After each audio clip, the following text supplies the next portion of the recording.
அவர் செய்த நன்மையான காரியங்களை நாங்கள் சொல்லி ஆராதித்தோம். பாடல்களினூடாய் ஜெபங்களினூடாய் ஆண்டவருடைய நாமம் மகிமைப்பட்டது.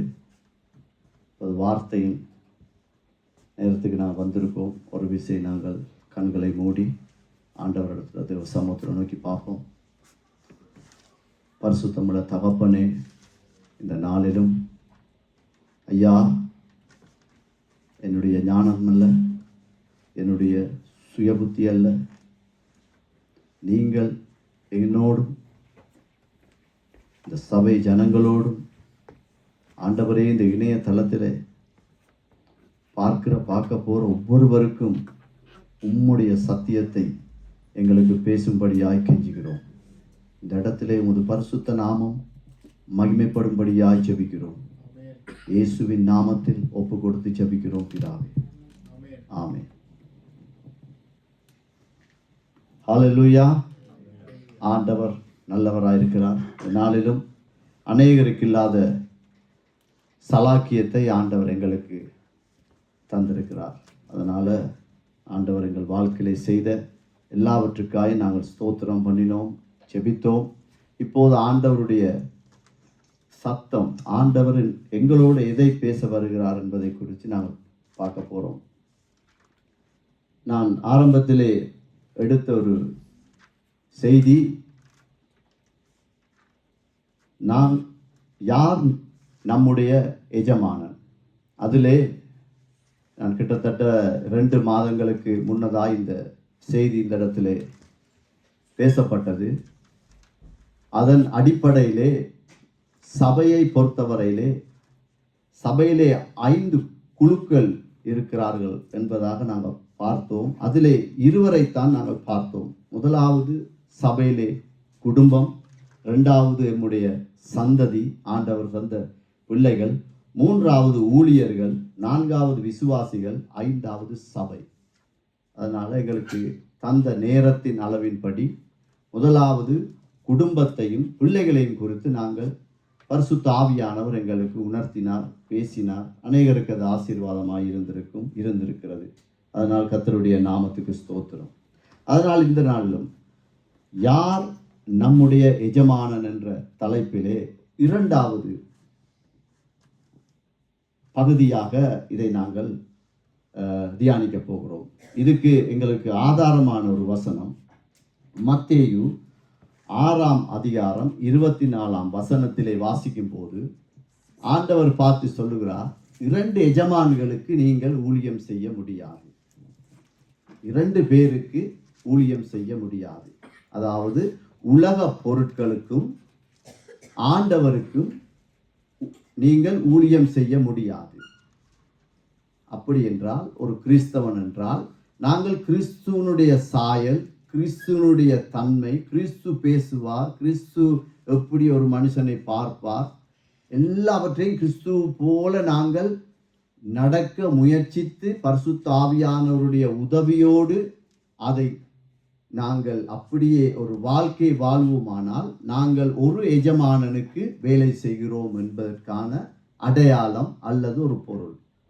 அதே சமயம் நாங்கள் கிறிஸ்தவர்கள், நாங்கள் இப்படியும் வாழ்வோம் எப்படியும் வாழ்வோம் என்று 2 பக்கங்களுக்கும் நாங்கள் எங்களுடைய முகத்தை, எங்களுடைய சிந்தனைகளை, எங்களுடைய இருதயத்தை நாங்கள் திருப்புவோமானால் நாங்கள் 2 எஜமான்களுக்கு நாங்கள் வேலை செய்கிறதா இருக்கும். இதுதான் எங்களுக்கு ஆதாரத்தின் ஒரு வசனம். அதன்படி இன்றைய நாளும் முதலாவது குடும்பம், பிள்ளைகளை குறித்து நாங்கள் பார்த்தோம், தியானித்தோம். பரிசுத்த ஆவியானவர் எங்களுக்கு உதவி செய்தார்.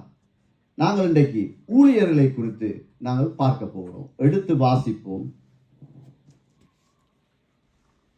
புதிய ஏற்பாட்டிலே 148வது பக்கம், யோவான் 13ஆம் அதிகாரம் 34ஆம் வசனம், 35வது வசனம். நீங்கள் ஒருவரோடொருவர் அன்பாயிருங்கள், நான் உங்களில் அன்பாயிருந்தது போல நீங்களும் ஒருவரோடொருவர் அன்பாயிருங்கள் என்ற புதிதான கட்டளையை உங்களுக்கு கொடுக்கிறேன். நீங்கள் ஒருவரில் ஒருவர் அன்புள்ளவர்களாய் இருந்தால் அதனால் நீங்கள் என்னுடைய சீஷர்கள் என்று எல்லாரும் அறிந்து கொள்வார்கள் என்றார். நல்லது. ஆண்டவர் முதலாவது அந்த 34வது வசனத்தை போடுங்கம்மா. நீங்கள் ஒருவரில் ஒருவர் அன்பாயிருங்கள், நான் உங்களில் அன்பாயிருந்தது போல நீங்களும் ஒருவரில் ஒருவர் அன்பாயிருங்கள். ஆரம்பத்தில் ஆண்டவர் பார்த்து சொன்னார், உங்களை நேசிப்பது போல உங்கள் அயலான நேசிங்க. அதாவது என்ன நேசிப்பது போல, எனக்கு ஒரு பசி, ஒரு தாகம், எனக்கு ஒரு தேவை, எனக்கு ஒரு அழுக, ஒரு வேதனை, ஒரு சஞ்சலம் என்றா நான் எப்படி, எனக்கு யாராவது உதவி செய்வாங்க, என்னை யாராவது காப்பாற்றுவாங்களா, எனக்கு யாராவது ஆறுதலான ஒரு 4 வார்த்தையை பேசுவாங்களா என்று நான் என்னை அன்பு செய்கிறது போல நான் மற்றவர்களுக்கு அன்பு செய்யணும். அதான் முதலாவது கட்டளை. ஆனால் இப்ப அவர் சொல்றார், நான் உங்களை நேசித்தது போல. இப்ப எங்கட இடத்தை அப்படி அப்புறப்படுத்தி விட்டு அந்த இடத்துல கிறிஸ்துவ நிலைநிறுத்துறார். இயேசு கிறிஸ்து எங்களை நேசித்தது போல, இயேசு கிறிஸ்து எங்களுடைய பாவத்தை மன்னித்தது போல, இயேசு கிறிஸ்து எங்களை மன்னித்தது போல, இயேசு கிறிஸ்து எங்களுக்காக தன்னுடைய மகிமையை விட்டு இறங்கி வந்ததை போல, இயேசு கிறிஸ்து அவருடைய எல்லா வல்லமைகள் இருந்தும் மரண பரியந்தம் பிதாவுக்கு கீழ்ப்படிந்தால் தான் இந்த ஜனத்தை நான் மீட்டுக் கொள்வேன் என்ற அந்த அன்பு எங்களில் இருக்கணும் என்றுதான் ஊழியர். அப்படிப்பட்டவன் தான் ஊழியர். 34வது வசனத்தை போடுங்க. 35வது சாரி. நீங்கள் ஒருவரில் ஒருவர் அன்புள்ளவர்களாய் இருந்தால் அதனால் நீங்கள் என்னுடைய சீசர்கள் என்று அறிந்து கொள்வார்கள். இப்போ ஒரு ஐடென்டி கார்டு, நான் இயேசுவின் சீசன், நான் ஆண்டவருடைய பிள்ளை, நான் ஆண்டவருக்காக நிற்கிற ஒரு மனுஷன், நாங்கள் ஆண்டவருக்காக நிற்கிற ஒரு சபை, நாங்கள் ஆண்டவருக்காக நிற்கிற ஒரு குடும்பம் என்றால் ஒரு அடையாளம் ஒன்று இருக்கணும். நாங்கள் மற்றவங்களை நேசிக்கணும். இயேசு எங்களை நேசித்தது போல, இயேசு எங்களை அப்படி நாங்கள் இப்படி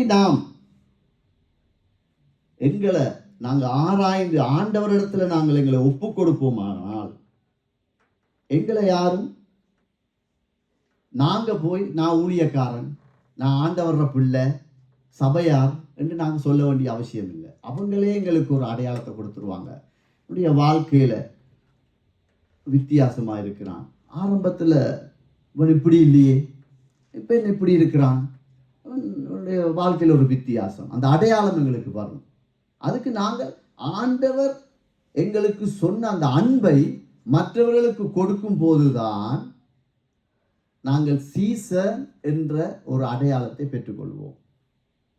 இன்றைக்கு சீசன் என்றால் என்ன? மைக்க பிடிச்சா மட்டும்தான் ஊழியக்காரன் அல்ல. ஆண்டவருடைய அன்பு எங்களுக்குள் வரணும்.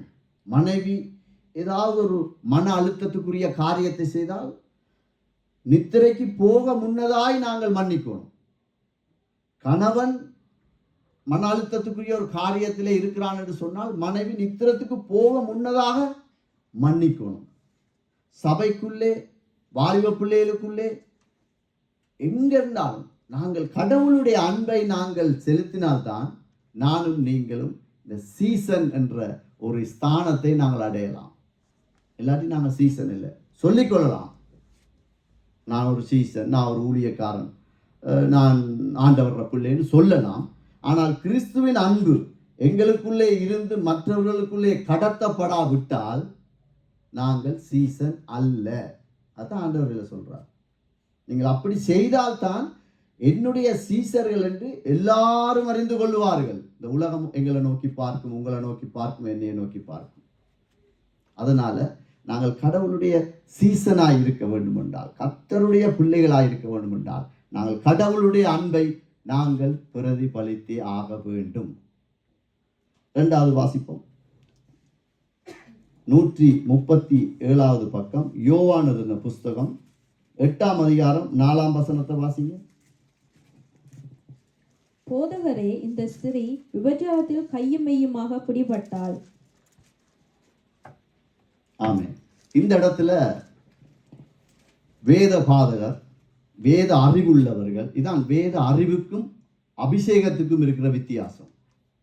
வேத அறிவுள்ள மனுஷனுக்கும் பரிசுத்த ஆவியானவருடைய அபிஷேகத்துக்கும் இருக்கிற ஒரு 2 காரியத்தை இந்த இடத்துல ஆண்டவர் எங்களுக்கு வெளிப்படுத்துகிறார். அந்த இடத்துல பாருங்க, இந்த 3 காரியங்கள் இருக்கு. கையும் மெய்யுமாய் பிடிபட்ட ஒரு விபச்சாரி. ஒருவன் ஒரு ஆணாக இருக்கலாம், பெண்ணாக இருக்கலாம், விபச்சாரத்தை தனியே செய்ய முடியாது. களவு செய்யலாம், பொய் சொல்லலாம், அடிக்கலாம், மற்ற காரியங்கள் எல்லாம் செய்யலாம், கொலை கூட செய்யலாம் தனிமையில போய். ஆனால் விபச்சாரம் ஒரு பெண்ணாலேயோ ஒரு ஆணாலேயோ தனியாக செய்யவே முடியாது. அதை அவங்களே உறுதிப்படுத்துறாங்க. எப்படி?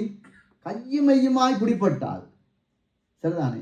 இப்ப வேத அறிவுள்ளவன் என்ன செய்யறான்டா, பெண்ணை மாத்திரம் கூட்டிக் கொண்டு வாரான் இயேசுவின் இடத்துல. அப்ப மற்றவர் எங்க? மற்றவர்களால் இருக்கத்தானே போகணும், மற்றவரை கொண்டு வரல. இது வேத அறிவு. வேத பாதகர், பரிசேயர், அவங்க லோ, அபிஷேகத்தை குறித்து எந்த ஒரு கவலையும் இல்லை, தேவ அன்பை குறித்து எந்த ஒரு பாரமும் இல்லாத ஜனங்கள்.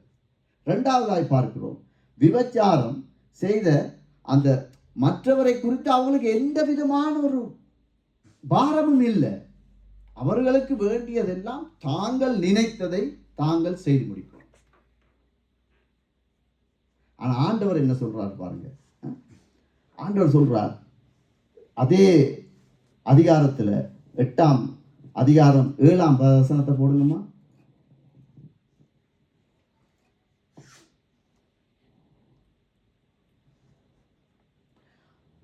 அவர்கள் ஓயாமல் அவரை கேட்டுக்கொண்டிருக்கையில் அவர் நிமிர்ந்து பார்த்து, உங்களில் பாவம் இல்லாதவன். இதுதான் முக்கியம். கடவுளை நேசிக்கிற ஒரு மனுஷன், நான் ஆண்டவருடைய சரீரத்திலையும் இரத்தத்திலையும் நான் பங்கு கொள்கிறேன், நான் பிதாகுமாரன் பரிசுத்த ஆவியினால் ஞானஸ்தானம் பெற்ற ஒரு மனுஷன், நான் கடவுளுக்கு கீழ்ப்படுகிற ஒரு மனுஷன், நான் ஒரு ஊழியக்காரன் என்று ஒரு சொல்லக்கூடியவனுக்கு ஒரு அடையாளம் தன்னை தானே நியாயம் தீர்ப்பது. அதான் உங்களில் பாவம் இல்லாதவன் முதல் கல்லை எரியட்டும். இதான் ஊழியக்காரனுடைய தகுதி. நாங்கள் மற்றவனை குற்றப்படுத்தக்கூடாது. ஆனால் ஒரு சில சம்பவங்களை நாங்கள் சபைக்கு, வாலிப பிள்ளைகளுக்கு நாங்கள் விளக்கப்படுத்தித்தான் ஆக வேண்டும். கண்ணை மூடிக்கொண்டிருக்க கூடாது. அதனுடைய பாவத்தினுடைய வீரியத்தை, வஞ்சனையை நாங்கள் விளக்கப்படுத்தலாம், அவர்களை குற்றப்படுத்த முடியாது. இந்த இடத்துல ஆண்டவர் சொல்றார், உங்கள யார் பாவம் இல்லாதவன்? முதலாவது அவனை அறி. இதான் ஆண்டவருடைய நாங்கள் இப்ப நான் இருக்கிறேன்னு சொன்னால், இப்ப எனக்கு விரோதமா சபையிலேயோ வீட்டிலேயோ நான் போற இடங்கள்ல, வர்ற இடங்கள்ல, வேலை செய்யற இடத்துல ஒருவன் எனக்கு விரோதமா எழும்பலாம். அப்ப அந்த இடத்துல தான் தெரியும் நான் இயேசுவின் சீசனா, இயேசுவின் பிள்ளையா, இயேசுவின் அன்பு என்னிடத்தில் இருக்கிறதா. இருந்தால் தானே அது வெளியால வரும். எங்க அம்மா அப்பா சொல்லுவாங்க, பானையில இருந்தா தான் அகப்பையில வரும். அப்ப என்னுடைய இருதயத்துக்குள்ள அந்த கிறிஸ்துவனுடைய அன்பு இருந்தால் தானே நான் கோவப்படும் போது, நான் டென்ஷன் ஆகக்குள்ள, என்னை யாரும் மன அழுத்தத்துக்குள்ள கொண்டு போகும்போது நான் கிறிஸ்துவனுடைய அன்பை அப்ப நான் யோசிக்கிறேனா? அதான் இயேசு கிறிஸ்துவனுடைய அன்பு. அதான் இயேசுவின் சீசனுடைய காலை. உண்மையான சீசன் என்ன செய்வான்? அதே அதிகாரத்துல 8ஆம் அதிகாரம் 11ஆம் வசனத்தை போடுங்கம்மா. ஸ்தோத்திரம். அதற்கு அவள் இல்லை என்றால், ஆண்டவரே,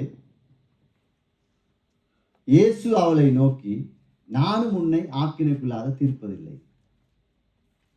எங்களை யாருக்கும் அதிகாரம் கொடுக்கப்படவில்லை. அவர் பாருங்க, மகிமையிலிருந்து வந்த பரிசுத்த ஒரு தெய்வம், அவர் எங்களுக்கு முன்மாதிரியாய். அதான் சொன்னார், என் சிலுவையை சுமந்து கொண்டு எனக்கு பின்னால வா. இதான் அர்த்தம். நாங்க மற்றவங்களை குற்றப்படுத்துறோமா? நாங்க நியாயப்படுத்துறோமா? எங்கட பேரை தக்க வைக்கிறதுக்கு நான் செய்தது சரி. அவங்க இப்படி சொன்னபடியாத்தானே நான் சொன்னேன். அவங்க சொல்லாம இருந்திருந்தால் நான் சொல்லி இருக்க மாட்டேன். இது என்னுடைய நீதி, என்னுடைய சுயநீதி. இது இன்னொரு எஜமானன். ஆண்டவர் சொல்றார், நீ கையுமையுமா பீடிப்பட்டுட்டா. மக்களுக்கு முன்னாலேயும் அவைய அப்படியே கொண்டு நிப்பாட்டியாச்சு. ஒரு சாதாரண வேலை இல்லை, விபச்சாரம். வேசித்தனம் கர்த்தருடைய பார்வையிலே அருவருக்கத்தக்க ஒரு காரியம். உண்மைதான். நானும் முன்னே நியாயத்திருக்க மாட்டேன். மன்னிப்பு, அன்பிருந்தால் தான் மன்னிக்கலாம். அன்பில்லாட்டி மன்னிக்கவே முடியாது. நாங்கள் ஒருத்தனுக்கு காசு கொடுக்கறதுக்கு அன்பு தேவையில்லை. என்னுடைய பெயர் புகழ் எல்லாரும் பார்க்கத்தக்கன்னு நான் கொஞ்சம் காசை கொடுக்கலாம் என்றும் கொடுக்கலாம். அதுக்கெல்லாம் அன்பு தேவையில்லை. ஆனால் ஒருவனை மன்னிக்கிறதுக்கு அன்பு இல்லாட்டி ஒன்றும் செய்யலாம். கிறிஸ்துவின் அன்பு எங்களுக்குள்ள இருக்கணும். கிறிஸ்துவனுடைய அன்பை நாங்கள் உள்வாங்கியே ஆக வேண்டும். குருவை போலதான் சீசன் இருக்கணும். நாங்கள் இயேசு கிறிஸ்துவின் பிள்ளைகள் என்றால், இயேசுவின் இரத்தத்தினாலே உண்மையிலே நாங்கள் பாவத்திலே கழுவப்பட்டோம் என்றால், நாங்கள் மற்றவனை குற்றப்படுத்த மாட்டோம். மனைவியா இருக்கலாம், கணவனா இருக்கலாம், ஊழியக்காரனா இருக்கலாம், சக ஊழியக்காரனா இருக்கலாம், நண்பனா இருக்கலாம், எங்க அம்மா அப்பாவா இருக்கலாம், யாரா இருந்தாலும் நாங்கள் குற்றப்படுத்தவே மாட்டோம். பதிலா என்ன செய்வோம்டா, ஆண்டவரே இந்த காரியத்திலிருந்து எனக்கு விடுதலையை தாங்க, நான் வாய் திறக்கக்கூடாது, ஆண்டவரே எனக்கு உதவி செய்ய, எனக்கு எப்படியாவது கூட்ட போடுங்க, என் மாமிசம் சொல்லுது பேசு பேசு பேசு, நீ ஏன் பேசாம இருக்கா, பேசு சொல்லு மாமிசம். இன்னொரு எஜமானன் அவனுடைய வேலையை தான் சொல்லிக்கொண்டே இருப்பான். உண்ட பக்கத்துல நியாயம் இருக்கு, நீ விட்டு கொடுக்காத, பேசு. குருவை போல சீசன், குருவை போல சீசன். அப்படி இருக்கிறோமா? அப்படி இருக்கிறவங்க தான் சீசன். இதுக்கு பெருசா நாங்க ஒன்றும் பெருசா மலை ஏறி குதிச்சு சாதிக்க வேண்டிய அவசியமே இல்லை. நாங்கள் இயேசுவின் பிள்ளைகளாக இருக்கிறதுக்கு ஒன்றே வெரி சிம்பிள், தாழ்மை. ஆண்டவரே நான் உங்களை போல வாழணும் ஐயா, அதுக்கு முயற்சித்தாலே போதும். நாங்கள் வாழாட்டியும் பரவாயில்ல, ஆண்டவரே அந்த கிருபையை கேட்டாலே போதும், அவர் நிச்சயமா தருவார். ஆண்டவருடைய அன்பை பாருங்க, அவரால் ஏன் செய்யல சொல்றார், நான் உன்னை நியாயத்திற்கு இனி பாவம் செய்யாத. இதே அன்பு எங்களிடத்தில் இருக்கணும், என்னிடத்துல இருக்கணும். நான் இங்க வந்து நின்று அன்பை பத்தி உங்களுக்கு பேசி போட்டு மனைவியோ பிள்ளைகளையோ நான் உண்மையா நேசிக்காட்டி, இது பாத்திரம் இருக்கும், அது ஓட்டையா இருக்கும், ஆனா பாத்திரம் பொலிஷா இருக்கும், அழகா இருக்கும், ஆனா ஓட்டை சின்ன ஓட்டை ஒன்று இருக்கும், அது யாருக்கும் தெரியாது, அப்படியே கீழே போய்கொண்டே இருக்கும், அதுல எந்த பிரயோஜனம் இல்லை. அதனால நாங்கள் கிறிஸ்துவின் அன்பை, எங்களுக்குள்ளே இருக்கிற அன்பை இருந்தால்தான் மற்றவர்களுக்கு கடத்தலாம். அதுல நாங்கள் ஞானமா இருக்கிறோமா? இது எங்களுக்குள்ள ஒரு கேள்வி. இன்றைக்கு நாங்கள் யோசிச்சு பார்ப்போம். நான் இயேசுவின் அன்பை பிரதிபலிக்கிறேனா? இயேசு மன்னிச்சது போல என்னுடைய மனைவியை மன்னிக்கிறேனா? இயேசு மன்னிச்சது போல, இயேசு நியாயம் தீர்க்காது போல பக்கத்தில் இருக்கிற சகோதரனையோ வேலைத்தளத்திலேயோ மனைவி கணவனையோ அதாவது நான் என்னுடைய மனைவியையோ மனைவி என்னையோ மன்னிக்கத்தக்கதான அந்த சூழ்நிலைக்குள்ளே நாங்கள் இருக்கிறோமா? அந்த கிருபையினும் குடைக்குள்ளே இருக்கிறோமா? இருந்தால்தான் நாங்கள் ஆண்டவருடைய சீசர்கள். இல்லாட்டி சும்மா சொல்லிக் கொள்ளலாம். 25 வருஷம் பிரதர் ஞானஸ்தானம் எடுத்து ஜெபம் அவரும் அழுது புலம்பி எல்லாம் ஜெபம் பண்ணி விடுவார். மன்னிக்கிற தன்மை இல்லை என்றால், கிறிஸ்துவின் அன்பை நான் கடத்தாவிட்டால், கிறிஸ்துவனுடைய அன்பை நான் மற்றவர்களுக்கு என்னிலே இருக்கிறது என்று நான் காண்பிக்க வேண்டிய இடத்திலே காண்பிக்காவிட்டால், நானும் பரிசேயர் சரிசேயருக்குள்ளே தான் இருப்பேன். சத்தம் வரும், ஓலமிடலாம், கத்தலாம், தேவ பிரசன்னம் இருக்காது. அதனால நாங்கள் ஆண்டவருடைய சீசனாய் இருப்பதற்கு, ஆண்டவருடைய அடிச்சுவடை நாங்கள், அதான் குருவை போல சீசன் இன்றைக்கு இருக்கா? அப்படி யோசிச்சு பாருங்க பார்ப்போம். இயேசுவை போல இருக்கா? இன்றைக்கு நாங்கள் ஒரு உதாரணத்துக்கு எடுத்துக்கொண்டால், நாங்கள் ஆரம்பத்திலே பிரசங்க மேடைகளிலே ஒரு உதாரணத்துக்கு உவமைகளை சொல்லுவார்கள், கதைகளை சொல்லுவார்கள். அது எனக்கு ஆரம்ப நாட்களிலே நான் அடிக்கடி கேட்கக்கூடிய ஒரு காரியம் என்றால், விசுவாசத்தை குறித்து அவங்க எடுக்கும்போது ஒரு நாள் அவர் இப்படி சொன்னார். எப்படின்னு சொன்னால், ஒரு மனுஷன் குரங்க அவர் பிள்ளை போல பார்த்து கொண்டாராம். செல்ல பிராணி, நாய் வளர்க்குறாங்க, பூனை அதே போல. பக்கத்து வீட்டுக்காரன் அவரோட ஃப்ரெண்ட், அவர் சொல்லுவாராம், இந்த குரங்க போய் வளர்க்குறியப்பா, இது கீழ்ப்படியுமா உனக்கு? உனக்கு வேற வேலை இல்லையா? சொன்னேனே அது கீழ்ப்படியும் என்று சொல்லி ஒரு நாள் இவருக்கு ஒரு வாய்ப்பு கிடைத்தது. இவருடைய வீட்டை விட்டு ஒரு தூர இடத்துக்கு ஒரு 25-30 கிலோமீட்டர் போயிட்டு பின்னேறம் தான் இவர வீட்டுக்கு வர்றதுக்கு ஒரு காரியம் இருந்து இவரும் இவருடைய நண்பரும். அப்போ இவர் சொன்னாராம், இப்போ பார், நீ சொன்னால்லவா இது குரங்கண்டு, இது எப்படி கீழ்ப்படிதுன்னா உனக்கு காட்டுறேன்னு சொல்லி இது அவர் சொன்ன கதையா. ஒரு நல்ல அழகான ஒரு வாழைப்பழத்தை எடுத்து அதை கையில் கொடுத்து, நான் போகிறேன், வரும் வரைக்கும் நீ இப்படியே வச்சிருக்கணும் சரிதானே என்று கொடுத்துட்டு போயிட்டார். ஓகே, போனோடனே இப்போ 25 கிலோமீட்டர் போய் வாரண்டா கார் இல்லை அங்கே சரிதானே, நடந்து போய் பின்னர் தான் வருவார். அப்போ இந்த குரங்கு பார்க்க நல்லா மஞ்ச இரண்டு இருக்கு. அப்போ இவர் எனக்கு அதாவது பிரசங்க மேடையிலேருந்து அவர் சொல்கிறார், குரங்கு பார்த்து யோசிச்சுச்சான். எப்படி யோசிச்சான்? இவர் சாப்பிட வேணாம்னு தானே சொன்னவர், இதை நீ சாப்பிடக்கூடாது கையில் வச்சிருக்கணும் தான் சொன்னவர். ஓகே, கீழேயும் வைக்கக்கூடாது கையிலே வச்சிரு, சாப்பிடக்கூடாதுன்னு சொன்னவர். மணந்து பார்த்தா என்ன, அது பிரச்சனை இல்லை தானே, உண்மைதானே, அதனுடைய சிந்தனை சரி. மணந்து பார்த்து தான் கொஞ்ச நேரம் அப்படியே டைம் 1 மணி 2 மணி போக அந்த வாசம் தனக்கு பிரயோஜனம். சாப்பிட வேணாம்னு சொல்லியிருக்கே, உரிக்க வேணாம்னு சொல்ல இல்லை வாழைப்பழத்தை, சரின்னு உரிச்சு தான். அப்புறம் அப்படியே வச்சுட்டு கொஞ்சம் அந்த உரிச்சோன்னே இன்னும் வாசம் என்ன செய்யும், இன்னும் மணக்கும். அப்படியே கொஞ்ச நேரம் இருந்திருந்து அதை சாப்பிட்டுட்டு 2 பேரும் வந்தாங்க. இவர் சொல்லிக்கொண்டு, வா பா குரங்கண்டாயே பார் நான் எப்படி வளர்க்குறேன்னு, உண்ட பிள்ளை கூட இப்படி இருக்காது. வந்து பார்த்தா அது வாழைப்பழத்தையும் சாப்பிட்டு தோலையும் சாப்பிட்டு அது குரங்கு. இது ஒரு அவர் சொன்ன உதாரணம். இதெல்லாம் விட்டுட்டு உண்மை சம்பவங்களை நாங்கள் பார்ப்போம். ஏன்னா எங்களுக்கு தேவை. இது ஒருவனை குற்றப்படுத்தலை, நியாயம் தீர்க்கலை சரிதானே. ஒரு அண்மையிலே ஒரு கூடுகையிலே நடந்த ஒரு காரியம். அந்த இடத்துல கிறிஸ்தவ சகோதரர்கள் இருந்த இடத்திலே எல்லாரும் வந்து கதைச்சி ஆறுதல் படுத்தி இருக்கும்போது திடீரென்று ஒரு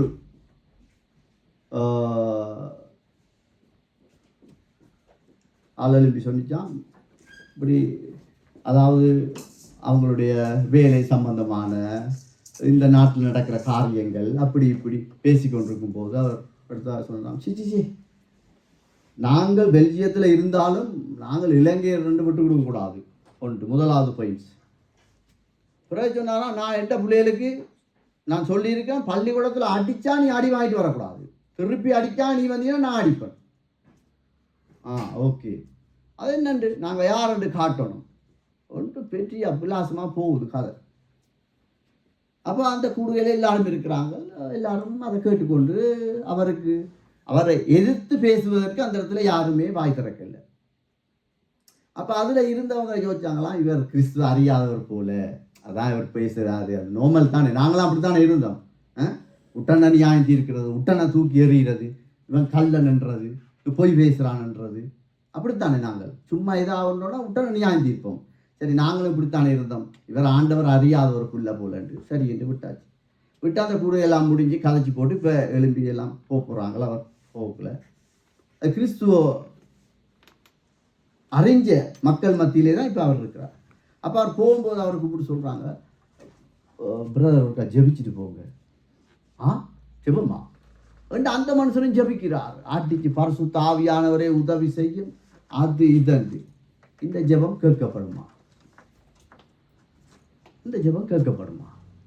இன்றைக்கு நாங்கள் அதாவது கடவுளுடைய அன்பு இல்லாதவனை நாங்கள் நியாயத்திருக்க இயலாது, நிராகரிக்க மேலாது.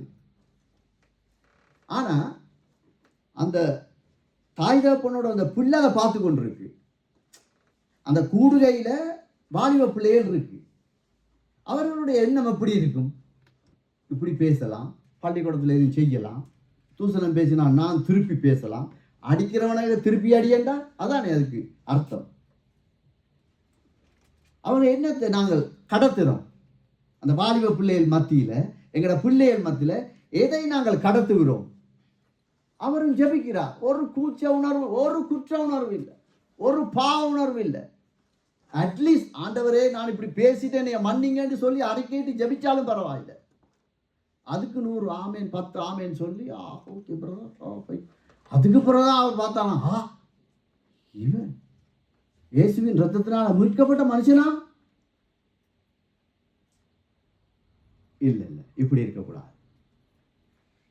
எங்களை சுத்தி இருக்கிறவங்களை நாங்க நிராகரிக்கிறது இல்லை. நாங்க மற்றவங்களுக்கு இடரலா இருக்கக்கூடாது.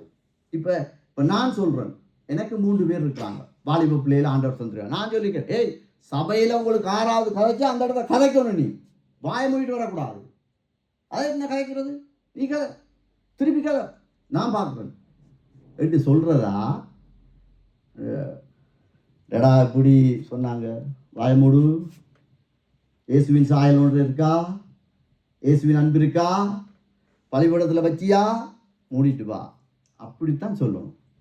அப்ப நான் அப்படியான அன்பை கடத்தணும்.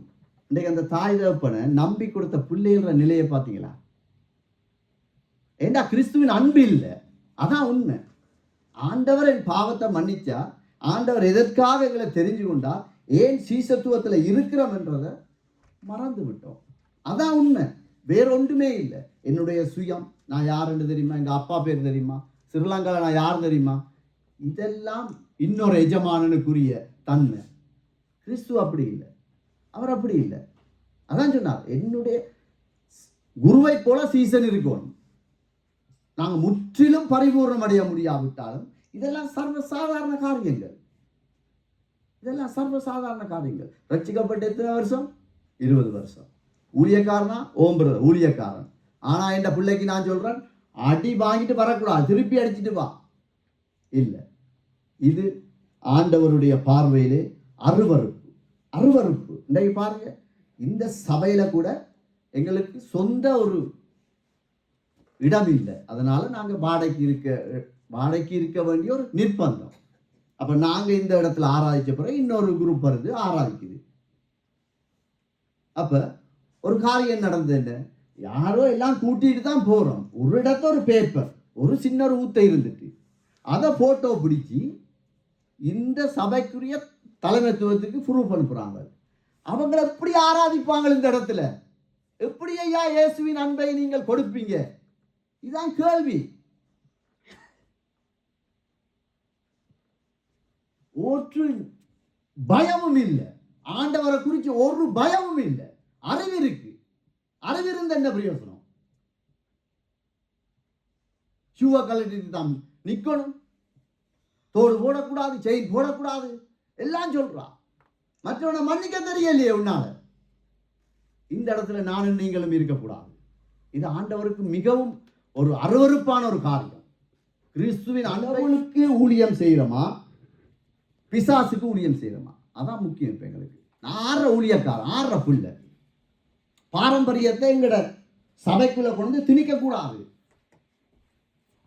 பொன்னாடைய போத்துறேன், அது ஒரு 5 ஹீரோ கூட வராது. யோசிச்சு பாருங்க, எல்லாம் ஒரு வஞ்சனை. இவைகளை நாங்கள் மற்றவங்களை குற்றப்படுத்தல. இந்த வாலிப பிள்ளைகளை அவர்கள் மேல தேவ தரிசனம் ஒன்று இருக்கு. அந்த தரிசனத்துக்கு நாங்கள் இடரலா இருக்கக்கூடாது. வேதம் சொல்லுது, இடரல் உள்ளவனுக்கு ஐயோ உண்டு. அந்த இடத்துக்கு நாங்கள் வரக்கூடாது. மற்றவன் என்ன செய்யப்பட்டோம், அந்த சபையை பார்த்து நாங்கள் செய்யக்கூடாது, அந்த ஊழியக்காரனை பார்த்து நாங்கள் செய்யக்கூடாது, அப்படி செய்யலாது.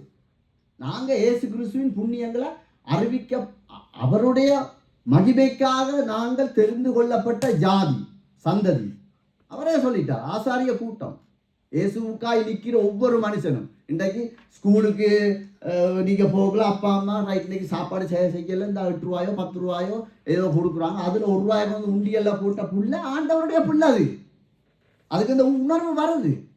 யாருக்கு தெரியும் எந்த யார் மேல இந்த சபையை கட்டுவார்னு யாருக்கு தெரியும்? எங்களுக்கு பார்க்க ஏதோ அதுகள் சும்மா இருக்கிற மாதிரி இருக்கும். தேவனுக்கு என்ற ஒரு சித்தம் இருக்கும். அந்த சித்தத்தை நாங்க பாரம்பரியத்தை கொண்டு அதை இல்லாமக்கிறோம். நோ, அது இல்லாமக்கூடாது. நாங்க சுத்திகரிக்கத்தான் போகணும். நாங்க இதுல மீண்டு வரத்தான் போகணும். வாசிப்போம்.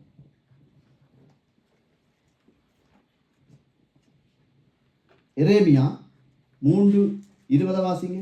877 பக்கம். 877 பக்கம், பழைய ஏற்பாடு, எரேமியா 3:20. ஒரு மனைவி தன் புருஷனுக்கு துரோகம் செய்வது போல இஸ்ரவேல் வம்சத்தாராகிய நீங்கள் எனக்கு துரோகம் செய்தது மெய் என்று கர்த்தர் சொல்கிறார். பாருங்க, வஞ்சனை. இன்றைக்கு இன்னொரு சம்பவம் நான் நேரா பார்த்த ஒரு காரியத்தை நான் சொன்னா உங்களுக்கு இன்னும் அது ஒரு என்ன சொல்றது, இன்னும் விளக்கமா இருக்கும். நான் கோத்ரிக்கில் இருந்த நேரத்தில் ஒரு இன்டர்நேஷனல் சபை என்று சொல்லி அதில் ஒரு இந்தியாவிலிருந்து தமிழ் பேசுகிற ஒரு ஊழியக்காரனை கூப்பிட்டாங்க. அப்போ அதனால் எங்களுக்கு சொன்னாங்க, உங்களோட ஆள் ஒரு வருடாப்பா வாங்க. எங்களுக்கு தானே விசா இல்லைன்னு எப்படியாவது தலையை கூட கொடுத்துருவோம். அதான் இந்த நிலைமை. அப்படி தான் நாங்கள் இருந்தோம். போயாச்சு. போனால் இத்தனை மணிக்குன்னு சொன்னால் 3 மணிக்குன்னு சொன்னால் நாங்கள் ஒரு 2:30 நாங்கள் போய் வாசலில் நிற்கிறோம். Summer time. அப்போ ஒரு வெள்ளைக்கார பிரதர் வந்து நிற்கிறார் வாசலில். ஃபோன் அடிக்க ஏதோ எஸ்எம்எஸ் பண்ணினார். இன்னொரு லேடி வந்தா, வாலிப பிள்ளை, இவரும் ஒரு வாலிபன். அந்த சர்ச் வாசலில், சரிதானே, சர்ச் வாசலில் கொஞ்சம் மிஞ்சால் வச்சு நாங்கள்லாம் நிற்கிறோம். பேர் நிற்கிறாங்க. அந்த பிள்ளைய பிடிச்சி நசிச்சு அவன் உதடு வச்சு பிச்சு சாப்பிட்ற மாதிரி முத்தம் கொடுக்குறான்.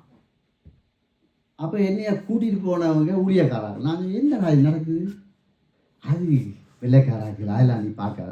சரி, ஓகே. இப்போ கூட்டம் ஆரம்பிச்சிட்டு வஞ்சனை எப்படி வருதுன்னு பாருங்க. பேர் என்ன, இன்டர்நேஷனல் சபை, சரிதானே. இப்போ கூட்டம் ஆரம்பிச்சுட்டு செய்தி போகுது, எல்லாம் முடிய தேவையிலைக்கெல்லாம் வாங்க என்றோட எல்லாம் போனாங்க. நான் கொஞ்சம் பின்னுக்கு நிற்கிறேன். நான் எப்பயுமே லேசில் முன்னுக்கு போக மாட்டேன். அது இன்னும் தெரியாது, அது ஆண்டவர் என்னை அப்படித்தான் கூட்டிகிட்டு போகிறாரோ இன்னும் தெரியலை. அப்போ சரி நீங்கள் கூட்டிகிட்டு போன சொன்னார். வாங்க ஜெய், சரி ரெண்டு போய் நின்றா அந்த வாசல்ல நின்று சப்பினானே அவனை கூப்பிட்டு சொல்கிறா, அந்த பாஸ்டர் அவங்க தலைமுத்துவம் சொல்லுது ஜெபி இது. அவன் கை வச்சு என்னென்ன அபிஷேகம் வரும், என்னென்ன வரும், வஞ்சனை வெளியே வா. அன்றைக்கு நானும் நீங்களும் வெளியே வந்து ஆகணும். மிச்சம் கவனம், வாலிப பிள்ளைகளா, மிச்சம் கவனம். உன்னை குறித்து கர்த்தர் வச்சிருக்க சித்தத்துக்கு நீ விரோதமா இருந்தால் நீ பிசாசுக்கு ஊழியம் செய்தா. எப்படி ஐயா அவன் ஒரு ஊழியக்காரன் என்று சொல்லி ஜெபிச்சு என்னண்டா எங்களுக்கு வரும். நான் அந்த கூட்டத்தை விட்டே வெளியே வந்துட்டேன். வேண்டாம், அதுக்கு பிறகு அந்த சபைக்கு நான் போறதே இல்லை. சீ, நரகம். பரிசுத்தம் இருக்க வேண்டிய இடத்துல அசுத்தத்தை வைத்து அழகு பார்க்கிற ஒரு வஞ்சனையான கூட்டம் இன்றைக்கு இருக்கு. கவனம். இங்க சாதாரணமான வாழ்ற வாழ்க்கை ஒரு வாழ்க்கை. நாங்க அந்த காலத்துல எங்களுக்கு அம்மா அப்பா சொன்னாங்க, மாட்டு அடிக்காத. ஏம்மா, நீ இன்னொரு இதொன்று இருக்கு, நீ மாடா பிறப்பா, மாடு நீயா பிறக்கும். நீ மாட்டு கடிச்ச மாதிரியே உனக்கு அடிக்கும். அதான் போய் வாழ்ற வாழ்க்கை ஒரு வாழ்க்கை. 2-3 நாளைக்கு முன்னால நாங்க போனோம் ஒரு அடக்க ஆராதனைக்கு. ஆண்டவர் அதைத்தான் எனக்கு உணர்த்தினார். 22 வருஷம் நிறைஞ்ச ஒரு வாலிபன். அவங்க அம்மா அப்பா எவ்வளவு ஏக்கத்தோட பாரத்தோட இருந்திருப்பாங்க. மண்ணோட மண்ணா புதைக்கப்பட்டது. அதுக்கு பூவை போட்டாலும் ஒன்றும் இல்லை, ஓட்டும் இல்லை, எல்லாம் முடிஞ்சு. இந்த இடத்துக்கு முதல் நானும் நீயும் மனம் திரும்பியே ஆக வேண்டும். இயேசுவின் கிறிஸ்துவின் அன்பை நாங்கள் கடத்தியே ஆகணும். ஆண்டவருடைய அன்பை கடத்தாம வஞ்சனைக்குள்ள எல்லாம் பார்க்க நல்லா தான் இருக்கும். அந்நிய நுகத்தோட சேராதா சேராத. கர்த்தருக்கு பயப்படுகிற ஒரு இணைப்பை கேள். வாலிப பிள்ளையே, உனக்கு உணர்ச்சி எல்லாம் இருக்கு.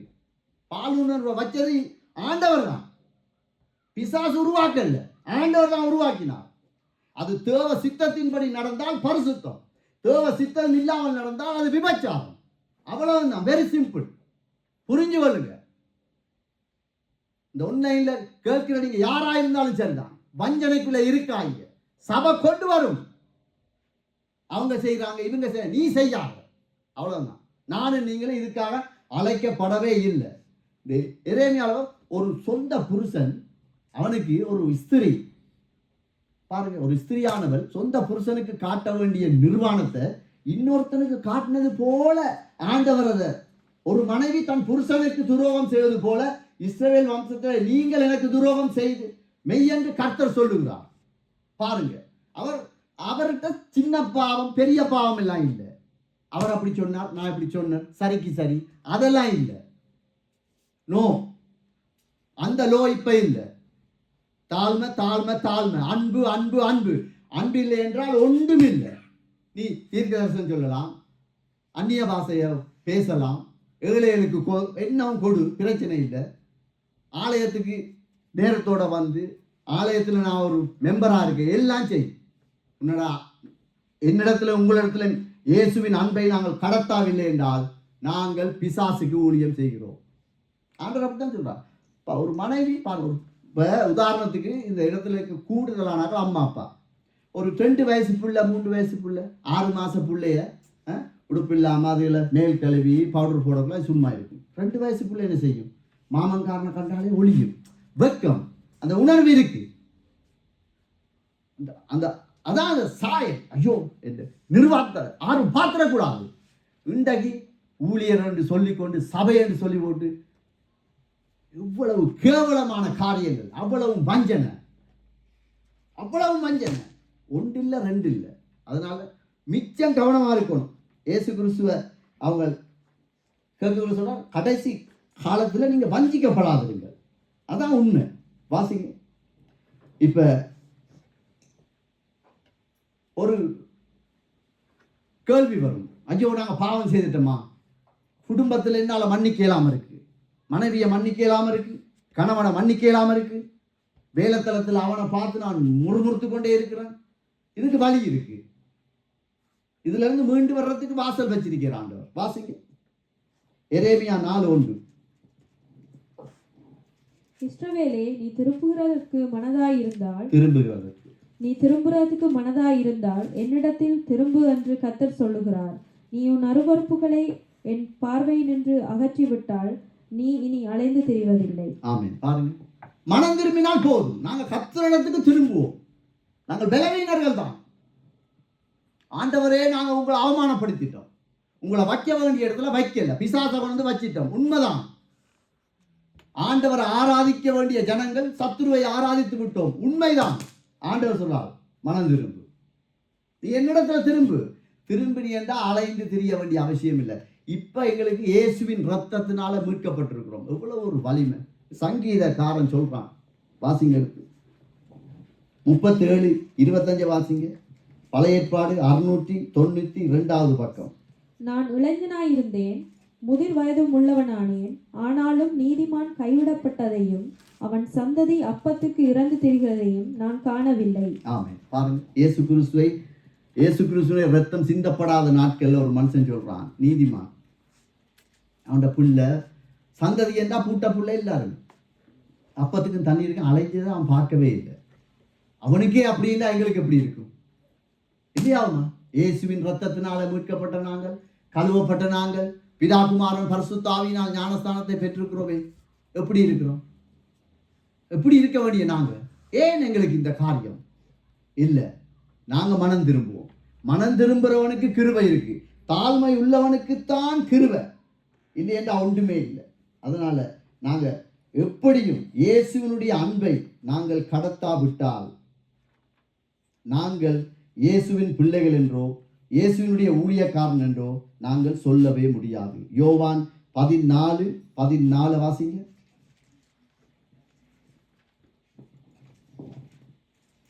என் நாமத்தினாலே நீங்கள் எதை கேட்டாலும் அதை நான் செய்வேன். தொடர்ந்து வாசிங்க 14 வரைக்கும். நீங்கள் என்னிடத்தில் அன்பாயிருந்தால் என் கற்பனைகளை கைக்கொள்ளுங்கள். ஆமென். நான் பிதாவை வேண்டிக் கொள்ளுவேன், அப்பொழுது என்றென்றைக்கும் உங்களுடனே கூட இருக்கும்படிக்கு சத்திய ஆவியாகிய வேறொரு தேற்றவாளனை அவர் உங்களுக்கு தந்தருளுவார். ஆமென். இந்த வசனத்துல 3 காரியங்கள் இருக்கு. ஒன்று, திறவுகோல், இயேசுவின் நாமம். அவருடைய நாமத்தினால் எல்லாம் கூடும். ஆமென். எல்லாம் கூடும். என் நாமத்தினால எதை கேட்டாலும் நான் உனக்கு செய்வேன். ஆசீர்வதிக்க மட்டுமில்லை ஆண்டவர், ஆசீர்வாதத்துக்கு மாத்திரமல்ல. நான் இந்த பாவத்தில் இருக்கிறேன், ஆண்டவரே உங்களுக்கு விரோதமா நான் வாழ்றது எனக்கு தெரியுது, இது என்னால வர முடியல, எனக்கு உதவி செய்யுங்க. இயேசுவின் நாமத்தினால கேளு, உனக்கு கொடுக்கப்படும். இந்த ஆன்லைன்ல இணையதளத்துல கேட்க போற நீங்க யாரா இருக்கலாம், எந்த இடத்திலும் இருக்கலாம், எந்த விதமான காரியமாயிருந்தாலும் இயேசுவின் நாமம் உங்களை விடுதலையாக்க வல்லமை உள்ளது. அதான் திறவுகோல். ஒவ்வொரு கிறிஸ்தவனுக்கும் அதான் திறவுகோல்.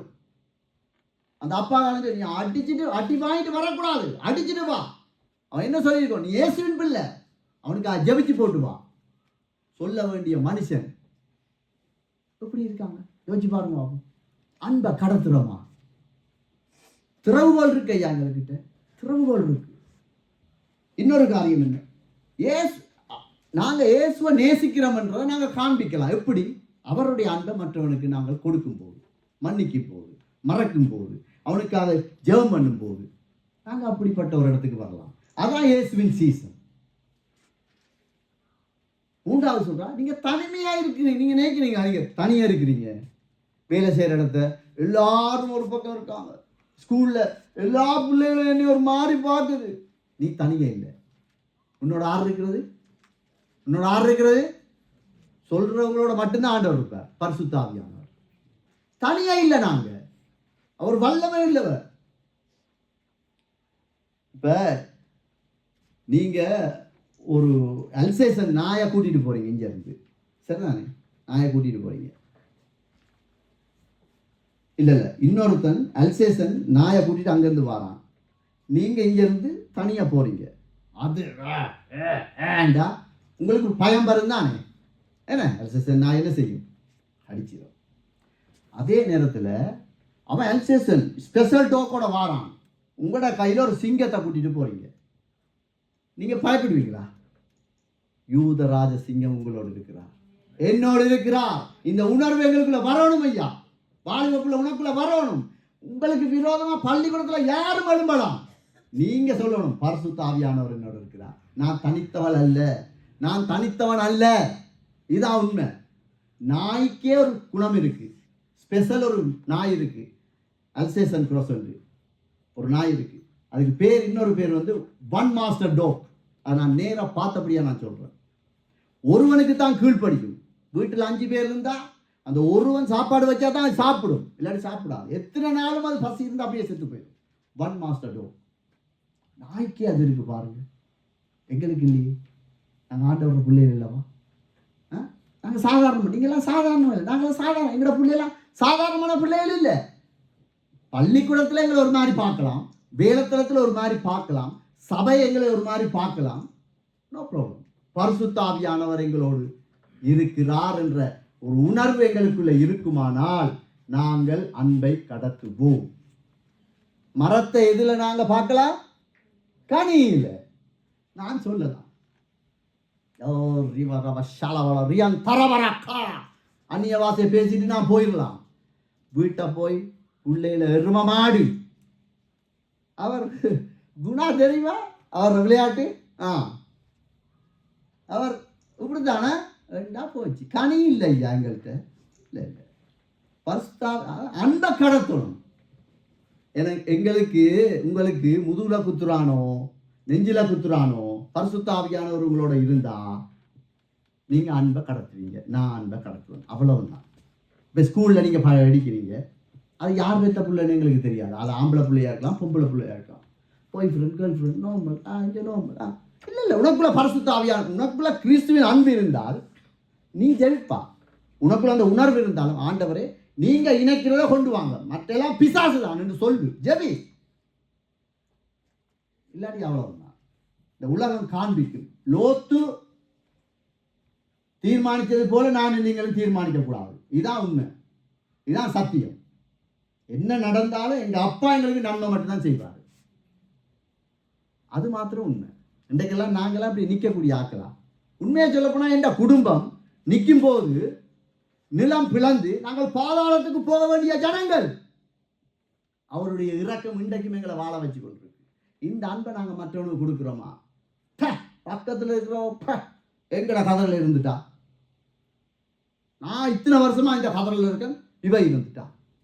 அவ என்ன சாப்பாடு டொக்கு டொக்கு டொக்குன்னு போடுறா.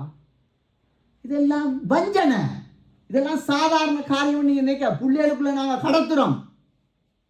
ஒரு ஊழியக்காரனை பற்றி இல்லாட்டி ஒரு விசுவாசியை பற்றி நாங்கள் வீட்டில் குடும்பத்தோடு இருந்து பேசும்போது பிள்ளை கேட்டுக்கொண்டிருக்கும். அதுவும் அதே தான் அப்படியே செய்து கொண்டு போகும்.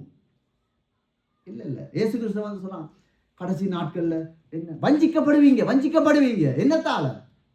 நானே கிறிஸ்து என்று சொல்லுவார்கள். வார்த்தைகளை காண்பிக்க நேரம் இல்லை. நானே கிறிஸ்து என்றா என்ன? இயேசுதான் கிறிஸ்து. வேதத்தோடு தான் வருவாங்க, இப்படித்தான் வருவாங்க. பிரைஸ் தி லார்ட், அல்லேலூயா, அப்படித்தான் வருவாங்க. ஆனா அத்தனையும் இருக்கும் உள்ளுக்குள்ள.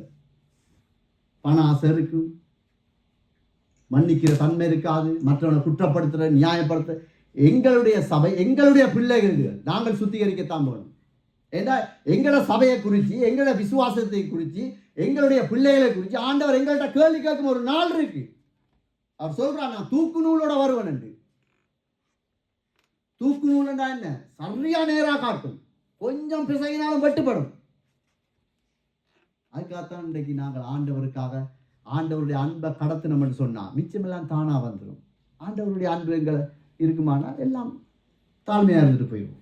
அதனால வஞ்சனையிலே சிக்கக்கூடாது. நாங்கள் உலக வழக்கத்தை பாரம்பரியத்தை பின்பற்றக்கூடாது. அந்த சபை செய்து இந்த சபை செய்து எங்களுக்கு ஆண்டவர் என்ன சொல்லி, வேதம் தான் எங்களுக்கு வெளிச்சம். கடைசியா ஒரு வார்த்தையை வாசிப்போம். யோவான் 16ஆம் அதிகாரம் 13ஆம் வசனம். சத்திய ஆவியாகிய அவர் வரும்போது சகல சத்தியத்துக்குள்ளும் உங்களை நடத்துவார். அவர் தம்முடைய சுயமாய் பேசாமல் தாம் கேள்விப்பட்டவைகள் யாவையும் சொல்லி வரப்போகிற காரியங்களை உங்களுக்கு அறிவிப்பார். ஆமென். எங்களுக்கு சத்திய ஆவியானவர் எங்களோட இருக்கிறார். அவர் என்னத்துக்கு ஆவியானவர்? ஆசீர்வாதத்துக்கு மட்டுமில்ல, எங்களை நடத்த மட்டுமில்ல, சகல சத்தியத்துக்குள்ளேயும் எங்களை நடத்த. இந்த வேதத்துல, இந்த சத்திய புத்தகத்துல ஒரு ஏழை எப்படி வாழணும், ஒரு ஏழை எப்படி வாழக்கூடாது, ஒரு பிச்சைக்காரன் எப்படி வாழணும் வாழக்கூடாது, ஒரு வேசி ஒரு விபச்சாரி எப்படி வாழணும் எப்படி வாழக்கூடாது, ஒரு நல்ல காசுள்ளவன் எப்படி வாழணும் வாழக்கூடாது, ஒரு ஊழியக்காரன் எப்படி வாழணும் வாழக்கூடாது, ஒரு அம்மா அப்பா எப்படி வாழணும் எப்படி வாழக்கூடாது, மூத்தவர்கள் எப்படி வாழணும் வாழக்கூடாது, எல்லாம் இதில் எழுதியிருக்கு. நாங்கள் போய் ஆண்டவர்கிட்ட போய் கடைசி நாளில் சொல்ல இயலாது, இது எங்களுக்கு தெரியாது. ஒரு கழுதையை கொண்டு நான் உனக்கு பேசினேனே, என்ன செஞ்சா? இல்லை பிரதர், நாங்கள் கதைச்சா எங்களோட நீ ஆண்டவரை மையப்படுத்தினால் எங்களுடைய சுயத்தை விட்டு நாங்கள் கீழே இறங்கிடுவோம். இதுதான் உண்மை, இதுதான் சத்தியம். சத்திய ஆவியானவர் எங்களுக்குள்ள இருந்தா சத்தியத்துக்குள்ள நிச்சயம் நடத்துவார். அதுல எந்த ஒரு மாற்றமும் இல்லை. அதனால நாங்கள் எழுந்து நின்று ஆண்டவர்கிட்ட கேட்போம், ஆண்டவரே நாங்கள் தூரமா நிற்கிறோமா? நாங்கள் ஒவ்வொருத்தரும் இருக்கிற நிலை அவருக்கு மட்டும்தான் தெரியும். சபையில நாங்கள் எப்படி வாரம் போறோம்ன்றது உடுப்பை வச்சு, நடைய வச்சு, பேச்சை வச்சு நாங்கள் பார்ப்போம். ஆனால் ஆண்டவர் ஒருவர் தான் எங்களுடைய உள்ளான இருதயத்தை பார்க்கக்கூடிய ஒரு பரிசுத்த தெய்வம். சரிதானே? அதனால இந்த இடத்துல இருக்க வாலிப பிள்ளைகள், அம்மா அப்பா, ஊழியக்காராக்கள், இந்த ஆன்லைன்ல நிற்கிறவங்க, பார்க்குறவங்க, பார்க்க போறவங்க எல்லாருடைய நிலையும் ஆண்டவர் அறிஞ்சிருக்கிறார். அதனால நாங்கள் ஆண்டவர்கிட்ட கேட்போம், ஆண்டவரே இந்த காரியத்தில் நான் உம்முடைய அன்பை இந்த இடத்துல நான் கடத்த இல்லை, இந்த இடத்துல நான் உங்களுக்கு சாட்சியா இல்லை, அதனால நான் உங்களுக்கு ஊழியக்காரனா அழைக்கப்பட்டிருக்கிறேன், உங்களோட புண்ணியங்களை அழைக்கப்பட்டிருக்கிறேன், அதனால எனக்கு இந்த கிருபையை தாங்க. நாங்கள் ஜெபம் பண்ணுவோம். பரிசுத்தமுள்ள தகப்பனே, ஐயா இந்த சத்தத்துக்கு நாங்கள் எங்களை ஒப்பு கொடுக்கிறோம். ஆண்டவரே இந்த வார்த்தைகளுக்கு நாங்கள் கீழ்ப்படிய எங்களுக்கு உதவி செய்யும். இயேசுவின் மூலம் ஜெபிக்கிறோம் ஜீவனுள்ள பிதாவே. எல்லா கனத்தையும் மகிமையும் உங்களுக்கு செலுத்துகிறேன் இயேசுவின் நாமம். ஆமென்.